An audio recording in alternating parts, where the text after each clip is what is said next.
Good evening, Facebook. We are live. I am excited to come to you guys tonight during Crohn's and Colitis Awareness Week for a special Facebook Live chatting about women and IBD. My name is Rebecca Kaplan. I'm the Public Affairs and Social Media Manager for the Foundation. We've got a great chat planned tonight, but you might notice that we are missing one person from the lineup. Dr. Anita Afsali was supposed to be joining us, but we're having some technical issues on her end, so we're going to wing it without her. But I will post some information about women in IBD from her after the chat is over. But I am joined by two wonderful women who both have IBD, Alicia Aiello, who's the president of Girls with Guts, and Natalie Hayden, who writes the blog Lights, Camera, Crohn's, and they are both fabulous women living with IBD. And so they're going to talk a little bit about their personal experiences as well as the impact that IBD has on women, both physically and mentally. So Natalie and Alicia, thank you guys for joining us tonight. Of course. Absolutely. Happy to be here. So a quick reminder that the information shared during tonight's chat is for educational purposes only. The information shared by Natalie and Alicia does not reflect the official position of the foundation, and always consult with your doctor before making decisions about your medical treatment of IBD. So if you're watching, please comment below this video. Let us know who you are, where you're from, and whether you have Crohn's or colitis. And with that, let's jump right in. So my first question for both of you, Natalie and Alicia, is what do you think is the most difficult part of receiving an IBD diagnosis as a woman? I'll start first, I guess. So for many of us, when we're diagnosed, we're in our teens or our 20s, which is such an impressionable time in a young woman's life. Your career's not set. You probably haven't found your spouse yet. There's just so many unknowns about how your life is going to unfold. For me, I was diagnosed with Crohn's disease at age 21, 2 months after graduating college. So I had not yet landed at my first TV job. I had hoped to be a television reporter or a television anchor, and my whole life just crumbled before me. I thought, I don't have a job yet. I'm unworthy of love. Who's going to want to marry somebody with a chronic illness? I had hoped to be a mom someday, but I was only 21, so I wasn't at that stage of life to even start really thinking about it. But oftentimes it's those years that you're just trying to find yourself. And it's so difficult when you receive a diagnosis for which there's no cure at that age. Yeah, you took a good portion of my answer, but I was actually diagnosed at 14. So when I was diagnosed, I was just starting high school, and there was like a lot that I didn't even know. I hadn't even started to pave any kind of path of my life yet. Didn't know if it would affect fertility, didn't know if it would affect anything at that point. I hadn't even had many of the major surgeries that I've had since then. So yeah, it was just like, will I ever be normal? Will people date me? Will people find me attractive? You had to worry about going to college too. Right. Yeah. I had no idea if it would affect me that far. And yeah, when I was diagnosed, I had lost so much weight, so it really affected my body image. So yeah, that was the hardest thing for me when I was diagnosed. We got a lot of people tuning in. I'm just going to give some quick shout outs. I can't get to everyone because there's a lot of you. But hi to Anne and Michelle and Anna. And I'm excited to see these are all ladies. Hey, girls. Hey. And people who are joining us from the UK. Hi, Mandy. Oh, wow. And Mexico. Man, Nova Scotia, Canada. We're going global, ladies. So, Alicia, I know through Girls with Guts, you work with a lot of women living with IBD as well as ostomies. What are some of the concerns that you see them talking about a lot when it comes to being a woman with IBD? A lot of it has to do with childbearing. That is probably one of the hot topics in our forum. Yeah, will it affect fertility? Because there's so many different drugs that people are on, and they all affect you differently. And then there's different stages. There's surgery. So that's a really big one for a lot of the women. And Natalie, what about you for the women that you speak with who have IBD? Well, as many people know who follow my blog, I have a 20-month-old son, and I'm currently almost 34 weeks pregnant. So many women come to me. Yeah, 6 more weeks to go. C-section weeks from today, not that I'm counting or anything, but I found that since I've become a mom in 2016 and shared my pregnancy and what the patient journey has been like while being pregnant, becoming a first-time mom, slowly going to have under two here in the next month or so. I have a lot of women, it's gonna be crazy. I have a lot of women reach out to me from conceiving to what it's like to be pregnant, to why I chose to have a C-section, to what it's like to be a mom with the fatigue and the medications and all of that. So I do feel that childbearing and pregnancy is top of mind in so many women's lives. And many people wonder, is my body strong enough and healthy enough to bring a life into this world? And of course, we all have different situations and different ways that our IBD manifests. But I always tell people, don't just think because I have IBD, I'm not able to be a mother. There are different ways to get to that point. It's just a matter of, being patient, talking with your healthcare team, talking with your GI, being proactive, and hopefully you can get there. I would not let your disease rob you of that if that's something that you're really passionate about. That's great advice. And I know we're going to talk a little bit more about your pregnancies later on, but let's start with things that happen to women before they get pregnant. With menstruation and puberty. Alicia, I know you were diagnosed as a teen. Did you find that when you started going through puberty and you started getting your period, that your disease symptoms would get worse around that time of the month? Oh, absolutely. And my periods were super affected anytime I had surgery. Like I would go through 6-month stints not getting my period at all, and then it would come back super heavy and irregular. So I've been on birth control on and off just to sort of manage that aspect of it. So yeah, my periods have always been super weird. And Natalie, what about you? Obviously, you are pregnant, so you're not. Yeah, well, luckily I was 21, so I was out of puberty when this hit for me. But I've always had a very regular menstrual cycle, and luckily with the Crohn's, I would just say that if anything, just the symptoms of Crohn's get exacerbated around that time of the month, more bathroom trips, more cramping. It's that gnawing feeling in your abdomen that so much of us are so used to living with on a day-to-day basis. But during that week, I might not feel as well and be extra fatigued. But I can't complain. I've been very regular even after my ball resection and my C-sections.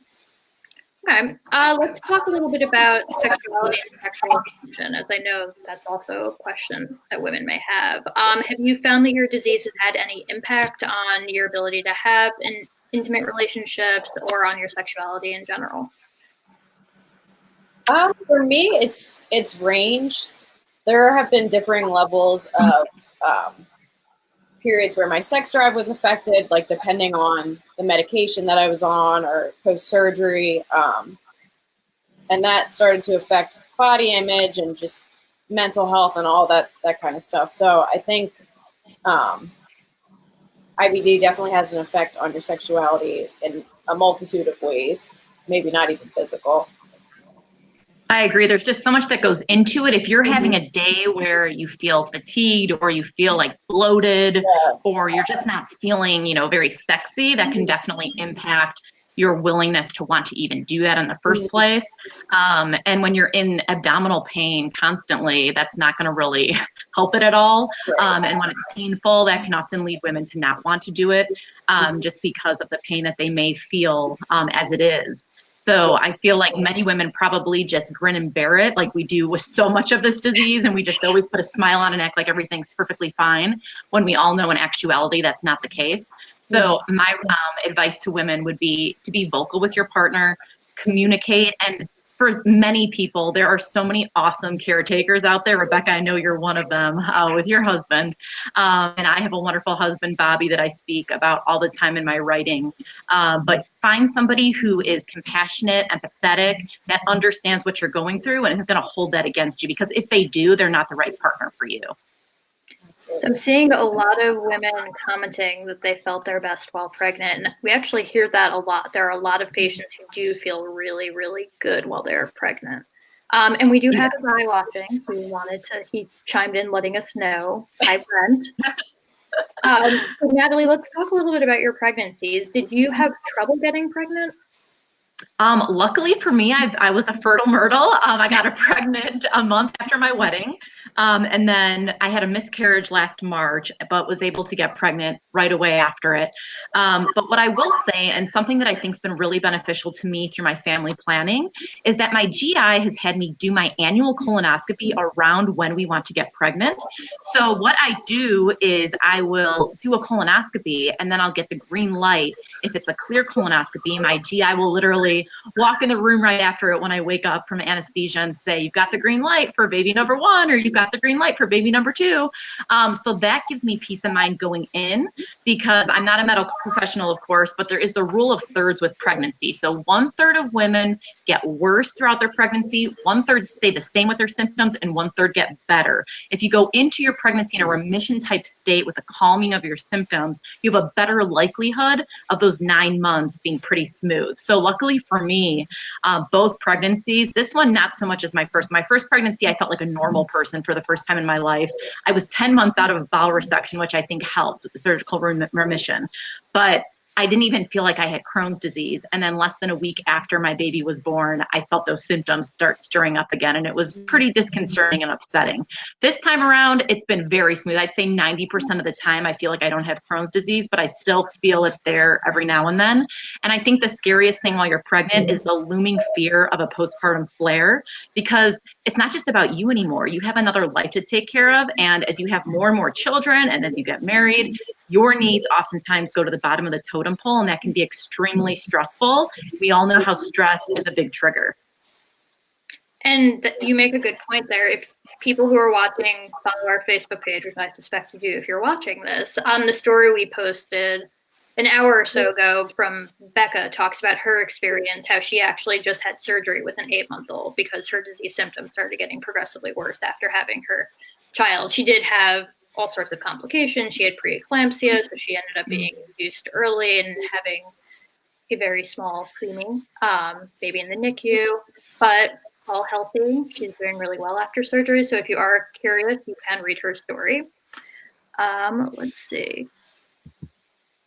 Okay, let's switch away from pregnancy and talk a little bit about potential complications that are unique to female patients. And I know, Alicia, you've dealt with this a lot, which is dreaded rectovaginal fistula. For those of you who are watching, a fistula is essentially a tunnel or a passageway that's created between your intestines and another organ, or your intestines and your skin, and it shouldn't be there. So Alicia, you want to talk a little bit about what it's like dealing with those, kind of how you knew there was something wrong? Yeah. A big factor to it. Definitely.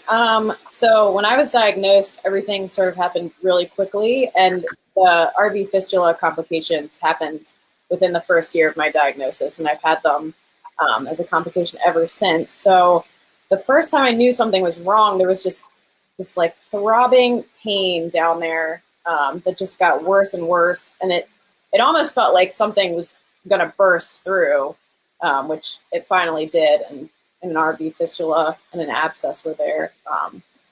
I had a bunch of surgery when I was 14 to 15 to repair those, but they've been recurrent for the last 10 years, so that's going to end up in me probably going to a permanent ostomy soon. But it's probably the hardest thing I've dealt with since my diagnosis, because it takes a lot away from being a woman, in my opinion. There are times where I don't feel clean, like I feel like I can't leave the tub, I feel like I can't leave the house, because there's just like this gnawing, even if it's not very active, there's just this gnawing feeling that you're gross, or people can, so that's probably the hardest thing that I've dealt with my disease. How did they treat the ones you had in the past? Is it by medication, surgery, both? It's been a mixture of both. I've had a few different procedures, tried a few different medications. Some worked for a little bit, some didn't. But yeah, currently have my 5th RV fistula, so they like me a lot. All right, let's see if there's any questions. Tina wanted to know if biologics have helped the RV fistulas at all. Yeah, I'm not sure if I'm allowed to say direct names, but yeah, a couple biologics have helped for a few years. Ultimately, for me, they came back. What really worked were pretty invasive surgeries, though. So. All right, let's see if anybody else posted questions. A lot of people who are just talking about their own personal experiences, feeling amazing while pregnant. I'm just amazed by the people who are watching from other countries. There's somebody from New Zealand watching. Oh, wow. Wow, very cool. That's amazing. I always joke, I say, oh, this makes you want to have 10 children, because in 13 years of having this disease, the best I've felt are my 2 pregnancies. And, I'm just have 6 more weeks left. And I'm like, oh man, if I don't have any more children, I might just always feel sick with my Crohn's disease. And it does give you a nice hiatus. Of course, pregnancy comes with its own set of aches and pains. And I'm in physical therapy for my back right now, and that's a whole nother issue. But, not having the Crohn's, anything, feels better than that to me. And what's so great about pregnancy is that whatever aches and pains you have, unlike Crohn's disease and ulcerative colitis, there is an end in sight. It's 9 months, and then you go to the hospital for a happy reason. You're not going there because of a flare-up or, needing a surgery that is going to debilitate you for 3 months. You're going to the hospital to bring a life into this world and see that despite your body failing you time and time again, year after year, you have the ability to still create life. And I think that gives you such an appreciation for the body that you feel has failed you, and the body that you may hate at times that doesn't feel like an ally. For once it's not an enemy, it's something that you're proud of. And you look at your child, and there's no greater inspiration when you're sitting there on the couch giving yourself an injection, when you're sitting there in the toilet and they're looking up at you saying, "Mama." You have so much just strength just looking in their eyes and knowing you have so much more to fight for than just yourself. We should just hire you as an inspirational speaker. I'm very passionate about, motherhood, and obviously the pregnancy hormones don't help. So, but I just want people to feel empowered and know that I've been in your shoes for those who aren't mothers yet, and you think, is this even possible? And then when it does become possible, it of course is not all sunshine and rainbows. There are difficult days. There are times when you think, I need to take care of myself and I can't. But my little guy, Reed, when I would give myself injections, anytime I'm just having a bad day, they just smile at you and you just think, you know what? I'm going to get through this. And we all realize that there are feel-good days in the mix. And it's about celebrating those moments and recognizing that it's not going to be awful every day. And so much of it is a mindset that's difficult to get to that point. And it takes many years for many of us. And I'm not saying that let's all be positive. We all have IBD. It's not a great thing. But if you can change your perspective, I think that it makes you feel stronger as you take on this long-term disease, because we're going to have it for the rest of our lives. Whenever we heard those words, Natalie, you have Crohn's disease. Alicia, you have Crohn's disease. You have ulcerative colitis. Your life is forever changed at this point. So until we have a cure, so many of us, millions of us, can relate to what it feels like to hear those words. And there's so many parents out there who often reach out to me about their children that are in their teens getting these diagnoses. And it brings me to tears because they feel so helpless. And it does feel like such a helpless diagnosis, because everybody's so different, and there's not just a magic bullet cure or a magic diet or anything, which makes it so difficult to navigate. So I think that's what makes it so disconcerting for people, is they just feel like the rug's pulled out from under them and there's nowhere to turn. But there are places to turn. There's advocates like Alicia and I in the Crohn's and Colitis Foundation who are readily available and always there for you. And I think we just got a comment from Jen, who makes a good point, saying that everybody is different. Her pregnancies were no picnic, and that is very true. IBD are really individual diseases. While Natalie might feel great during her pregnancies, there are plenty of women who do not feel great during their pregnancies. And I know that one major thing that we talk about is, if you are looking to get pregnant, you should try when you're in remission.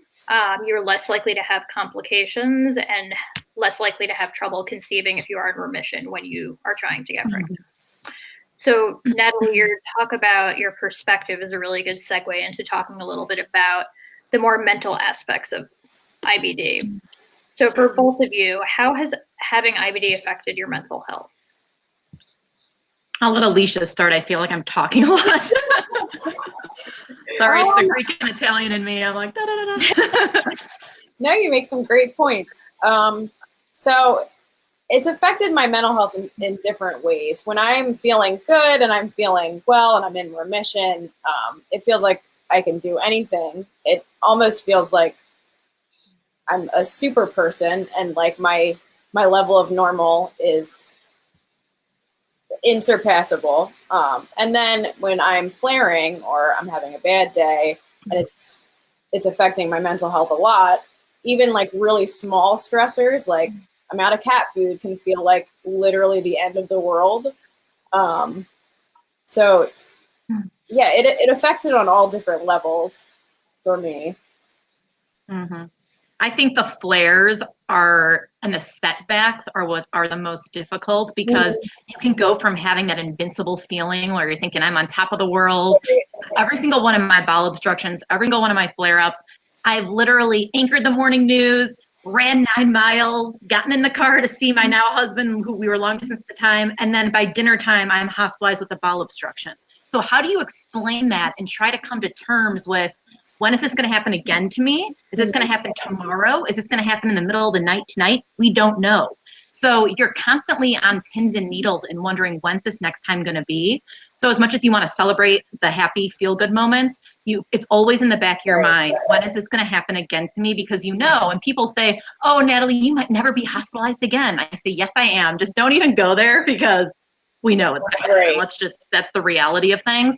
And I think one of the hardest things, and I think we can all go back to this, these moments in the hospital where we've got our IV pole and we're in the bathroom and it's just us in the mirror and we look and we don't recognize the person looking back. We see the sunken eyes.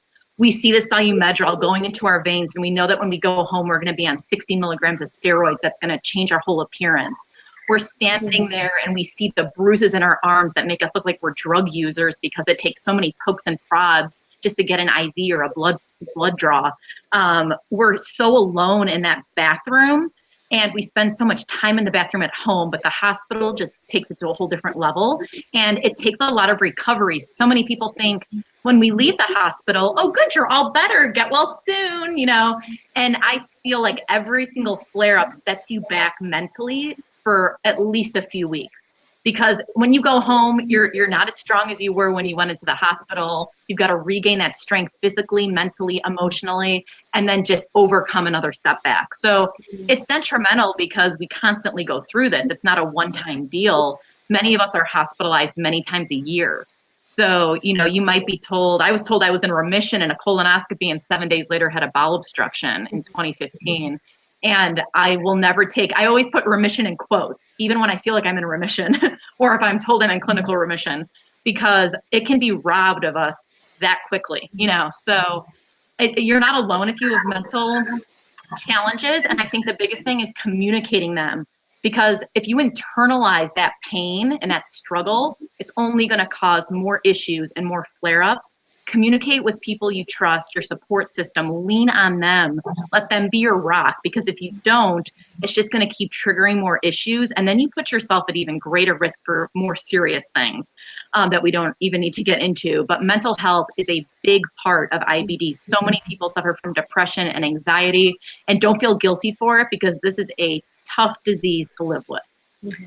And we shared earlier this week, but people with IBD are 2 to 3 times more likely to deal with depression or anxiety than the general population, which isn't surprising given the variety of challenges that patients face. Elizabeth says that it's so true about being on pins and needles. She has a vacation scheduled in April and she's dreading it because she's scared she's going to blow it before or during the trip. So how do you guys handle the uncertainty or the depression and the anxiety? Do you have tips or coping strategies that you turn to?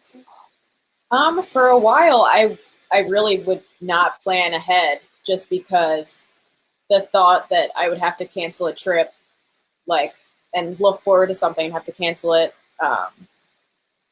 was so daunting to me that I just didn't do it. So for me, I just sort of had to bite the bullet and just sort of make plans, but create a backup plan for if those plans fall through, like buy the travel insurance, but still book the flight, things like that. I try to stop limiting myself and try really hard to just fight that nagging, thought in the back of your head that something bad could happen.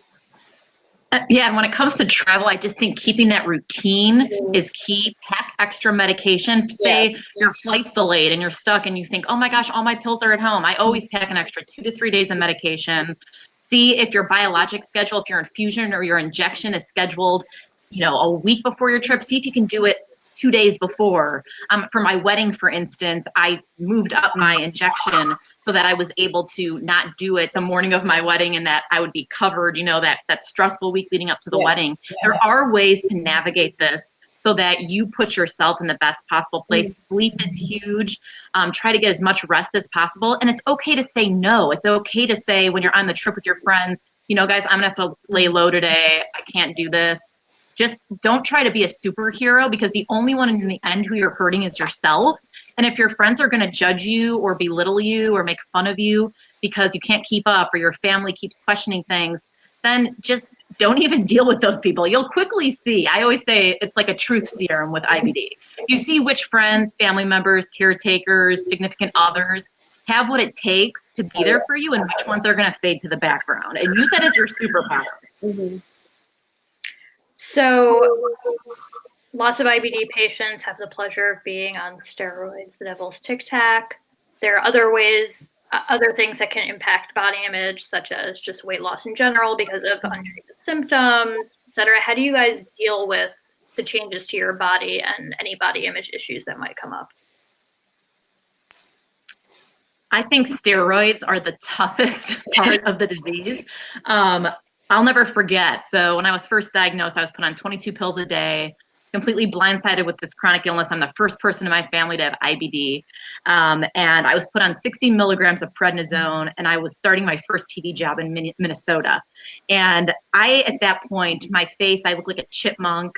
I had horrible acne. I was so self-conscious. I never wanted to be in pictures. I never wanted people to look at me. I had a hard time even looking in the mirror, let alone being on television with thousands of strangers looking at me, and just wondering, is she pregnant or what happened to her? And here I am 21 years old, 22 years old at the time.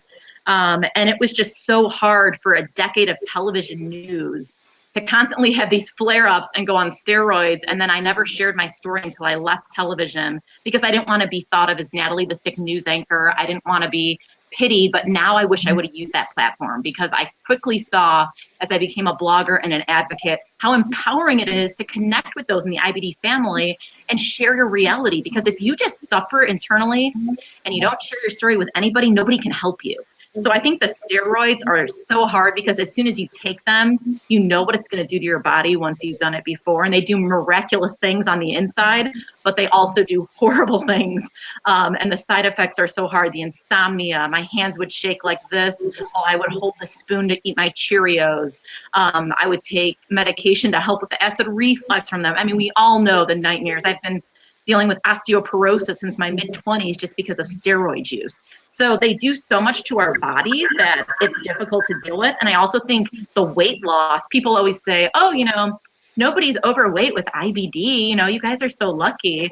And it's not that way. I remember when I was a news anchor in Springfield, Illinois, that there was a couple months where every time I stepped on the scale, the numbers kept going down. And it was in a concerning way where I wasn't changing what I was eating. I was eating whatever I wanted.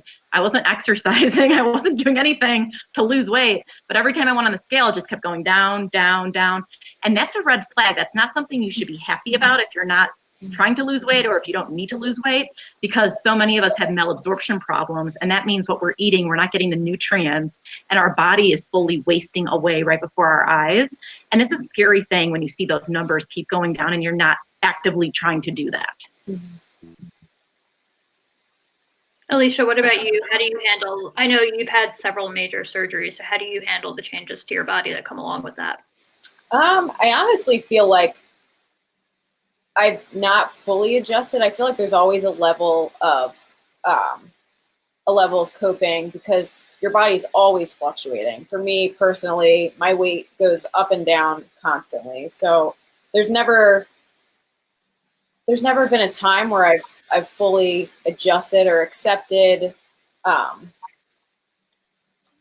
my body where it's been like a very slow process over the years. I mean, I'm happy where I am right now. I'm happy and healthy at the weight that I am, but I feel like it's a constant adjustment, constant coping. Do you guys have any tips of how to approach your concerns about your mental health with your gastroenterologist?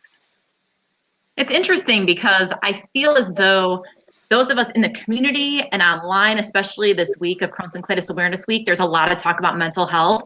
But honestly, in my 13 years of having Crohn's, and I guess it's no fault on my current GI or any GIs I've gone to, but I've never once been asked in 13 years, how's your mental health going?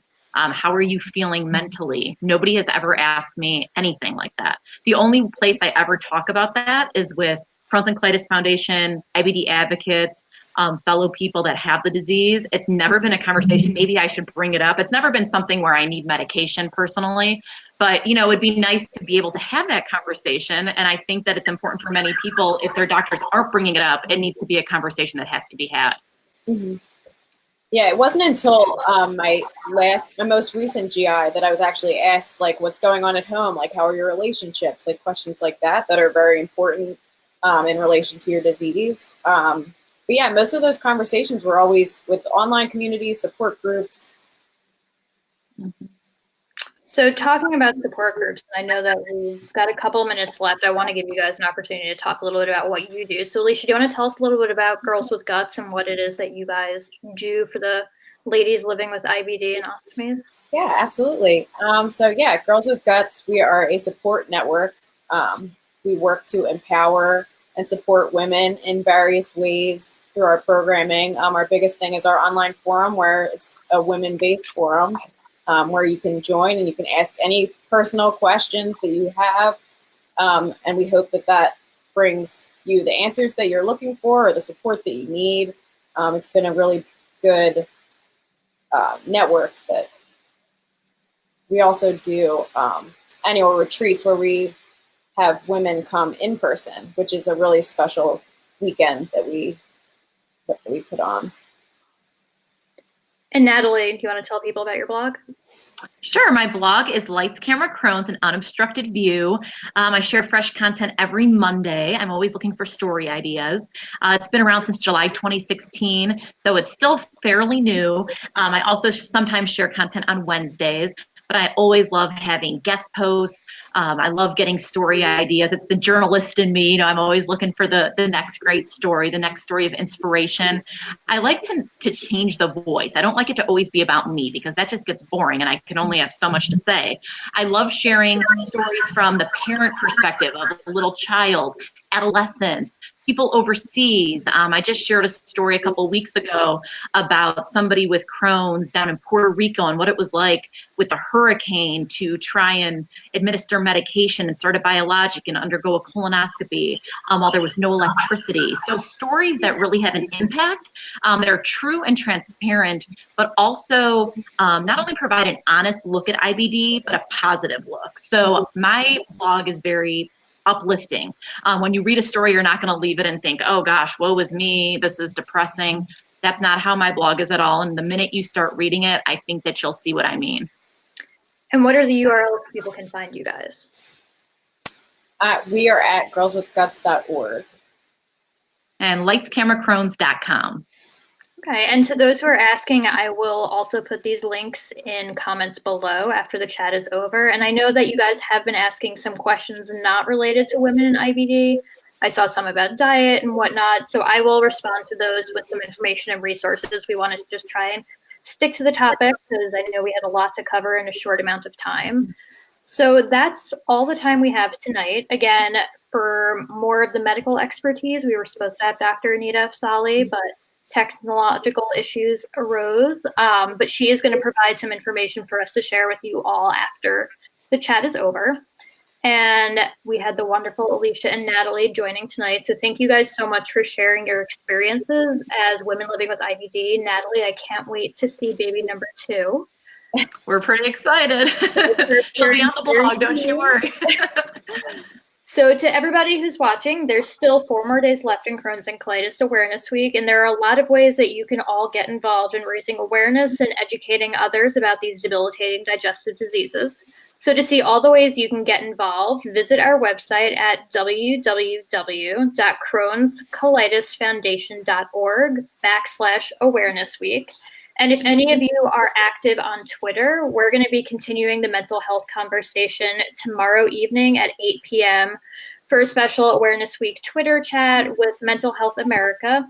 And we're going to be featuring Dr. Tiffany Taft, who's a health psychologist who focuses her practice on treating people with chronic GI diseases, as well as 2 IBD patients, Aaron Blocker and Carrie Flacomio. So if you want to join that chat, again, it's at 8 p.m. Eastern tomorrow night, and we're going to be using the hashtag MyIBD.